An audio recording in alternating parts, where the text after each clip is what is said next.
اسی رسول کو، کیونکہ باسط سوائے محمد رسول اللہ کے کسی کی مذکور نہیں ہے، کسی تیسرے شخص کا کوئی تصور ہی، کوئی دوسرے یا تیسرے کا تصور نہیں. وَبَعَثَ فِي الْأُمِّيِّينَ رَسُولًا وَبَعَثَ آخَرِينَ مِنْهُمْ. آخرین میں بھی اللہ نے اسی کو مبعوث فرمایا ہے، یعنی آخرین کے لیے. کن آخرین کے لیے؟ لما یلحقوا بہم، جو ابھی تک ان سے ملے نہیں ہیں. اور وہ کون ہوں گے، کیسے یہ واقعہ ہوگا؟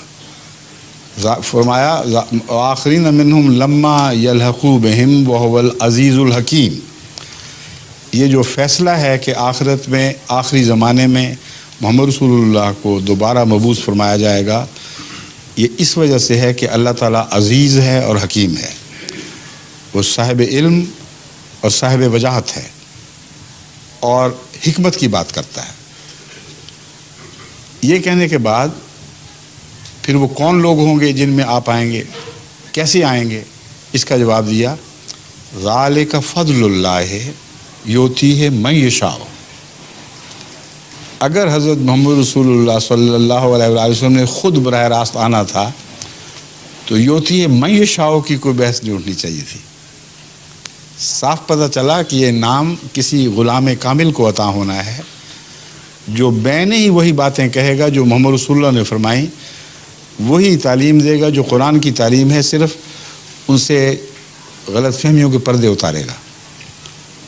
چنانچہ فرمایا کہ یہ کون ہوگا، اس کے متعلق فرماتا ہے ذالک فضل اللہ یؤتیہ من یشاء.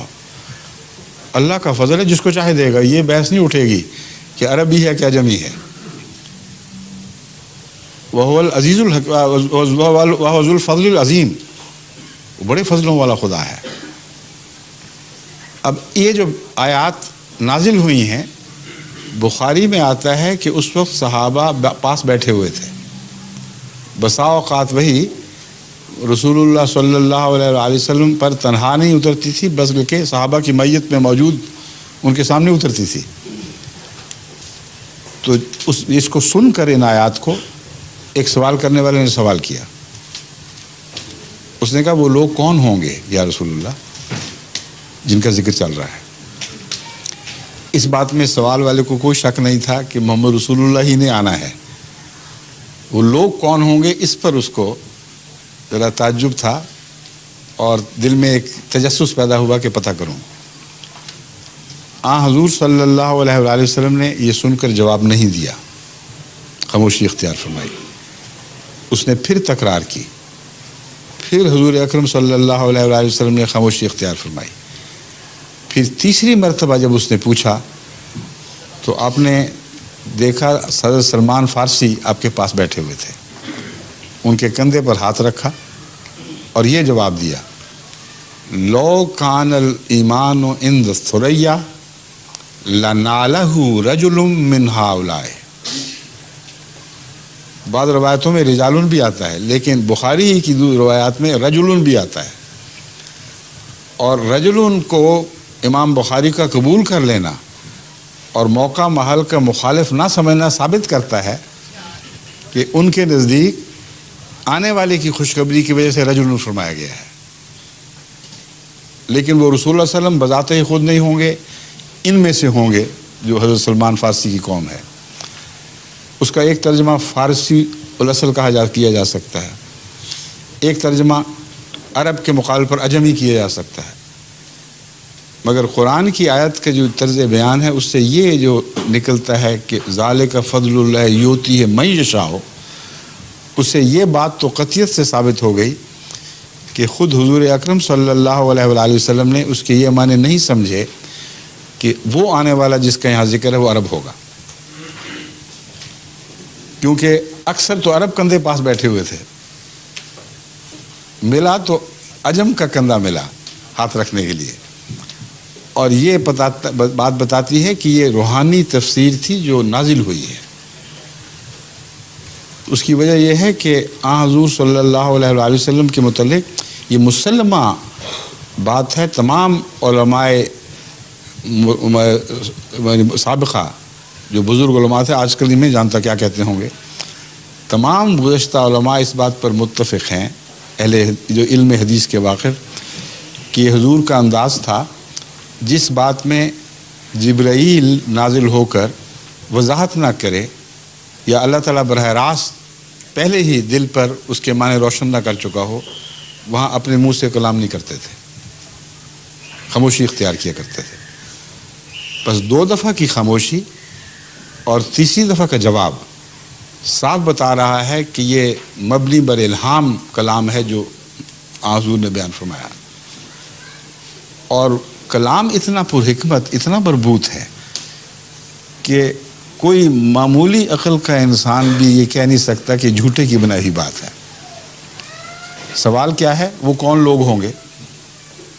جواب یہ ہے اگر ایمان ثریا پر بھی چلا جائے تو ان لوگوں میں سے وہ ہوگا یا وہ ہوں گے جو ایمان کو آسمان سے واپس زمین پر لے آئیں گے. اس میں کتنی باتیں بیان ہو گئیں جو پوچھی جانی چاہیے تھیں اور پوچھی نہیں گئی تھیں. سوال یہ اٹھنا چاہیے تھا کہ یا رسول اللہ صلی اللہ علیہ وآلہ وسلم آپ پر دین کامل ہو گیا، آپ کی کتاب آخری کتاب ہے، آپ آخری رسول ہیں اور ہمیشہ کے لیے امت محمدیہ ایک جاری سکہ بن چکی ہے دنیا کے لیے. پھر یہ کیا قصہ ہے؟ کیوں کوئی آئے گا اور کیا کہے گا؟ آگے سب باتیں تو ہو چکی ہیں، تکمیل کتاب ہے، اتمام نعمت ہے. یہ سوال پوچھا جانا چاہیے تھا، اسی کا جواب دیتے ہیں. لو کان الایمان عند الثریا، کہ باوجود تکمیل شریعت کے، باوجود میرے دائمی رسول ہونے کے، پھر بھی ممکن ہے کہ دلوں سے ایمان اٹھ جائے. اور رسول اللہ علیہ وسلم کے زمانے میں بھی ایمان اٹھتے تھے بعض بدبخت دلوں سے. تو شریعت کا کمال اور رسول کا ہر پہلو سے کامل ہونا ہرگز اس بات کی ضمانت نہیں ہے کہ قوم نیک اور پاکیزہ رہے گی. جس اختلاف کی آپ نے بات فرمائی تھی ابھی، وہ دیکھیں کتنی جلدی شروع ہوا ہے. تو ایمان ہے دل کا جو اصل فیصلہ کن چیز ہے جس کی خاطر شریعتیں نازل ہوتی ہیں.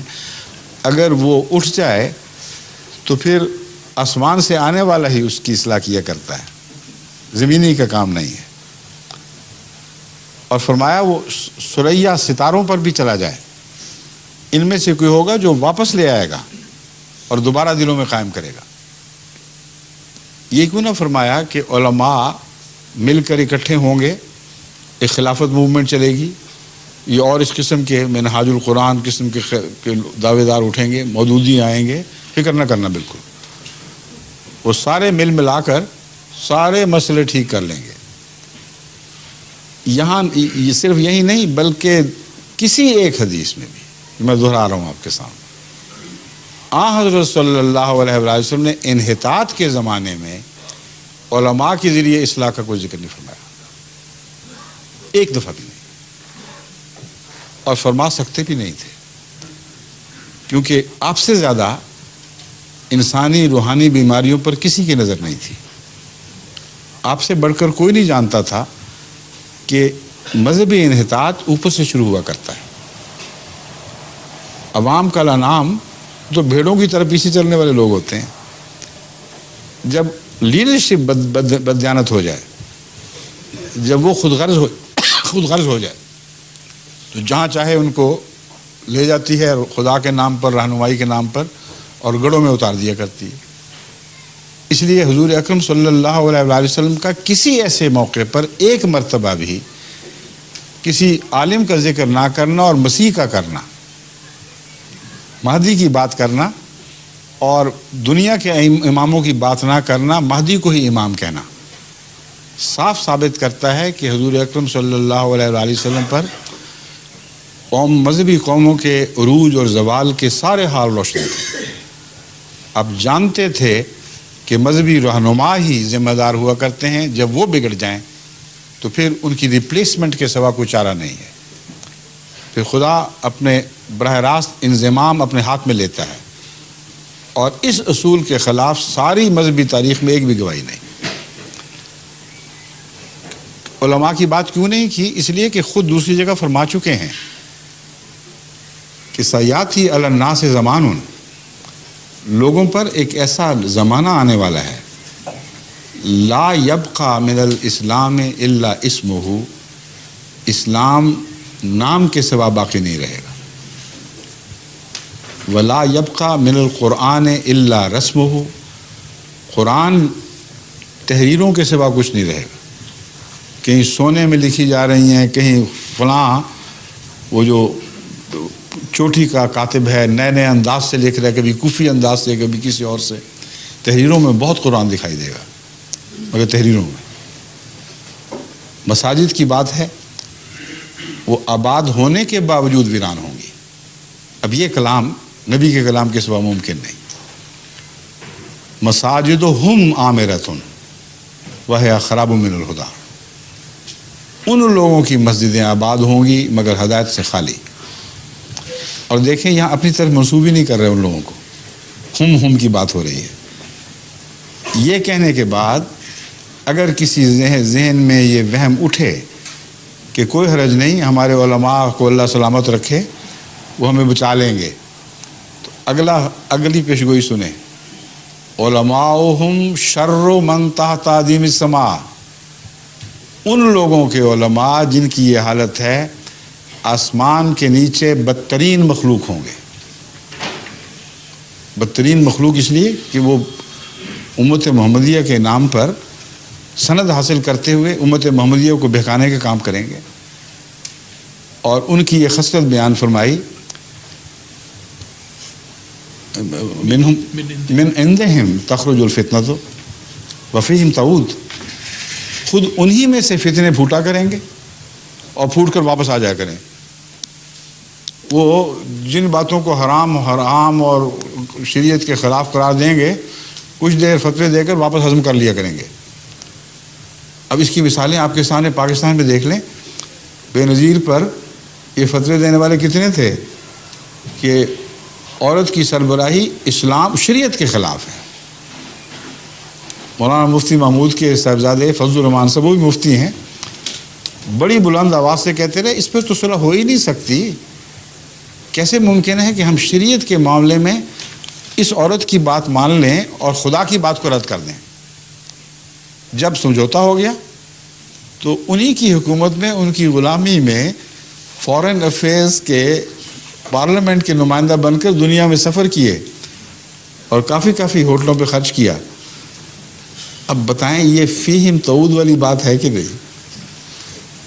وہیں سے فتنہ نکلا تھا، وہیں واپس پہنچ گیا، اور یہ روزمرہ کا دستور ہے۔ حکومت کو ڈرانے کے لیے فتوے دیتے ہیں، جہاں اندر کھاتے سمجھوتا ہو جائے وہاں کہتے ہیں ٹھیک ہو گیا، بس کوئی بات نہیں، اب سب چلے گا۔ یہ حال ہو جس قوم کا اور ہمیں دکھائی دے رہا ہو، یہ پیشگوئی یاد رکھیں 1400 سال سے پہلے کی گئی تھی۔ یوں لگ رہا ہے جسے حضور اکرم صلی اللہ علیہ وسلم دیکھ رہے ہیں ہم سب کو، اور ایک ایک نقش پر نظر ہے اور آنکھوں دیکھا حال بیان فرما رہے ہیں۔ کوئی پیشگوئی اتنی صاف بھی کبھی آپ نے سنی ہے؟ انبیاء کی پیشگوئیاں ہوتی ہیں اس وضاحت کے ساتھ، اس شان کے ساتھ۔ اس کا اسی حدیث سے تعلق ہے جو بخاری کی میں نے بیان کی، اسی آیت قرآنی سے تعلق ہے جس کا میں نے ذکر کیا۔ اس کی تفسیر میں حضور نے فرمایا کہ اگر ایمان ثریا پر بھی چلا گیا تو یہ خدا سے آنے والا ہے جس کو میرا نام دیا گیا ہے، میں نہیں ہوں گا۔ آئے گا وہ، لیکن نام تبھی کوئی پا سکتا ہے اگر کامل غلام ہو یا برابر ہو۔ برابری کا سوال ہی کوئی نہیں، کیونکہ حضور اکرم صلی اللہ علیہ وسلم خاتم ہونے کے لحاظ سے تمام دنیا میں اگلوں پہ سب سے افضل ہے۔ شریعت کامل ہو گئی، نئی شریعت لا نہیں سکتا، تو برابری کہاں سے کرے گا کوئی؟ جو قرآن کا بھی تابع ہو، محمد رسول اللہ علیہ وسلم کے ہر لفظ کا غلام ہو، وہ کیسے محمد کا نام پا سکتا ہے؟ صرف ایک طریقے سے کہ اپنے نفس کو کلیتاً مٹا دے اور جو کچھ قرآن اور محمد رسول اللہ کی حکومت ہے اس کو اپنے اوپر نافذ کر لے۔ اگر یہ صورتحال درجہ کمال کو پہنچ جائے اور اطاعت ایسی ہو کہ اس میں کوئی غیر کا شبہ نہ رہے، اس صورت میں نام ملا کرتا ہے اور قرآن بھی دیتا ہے۔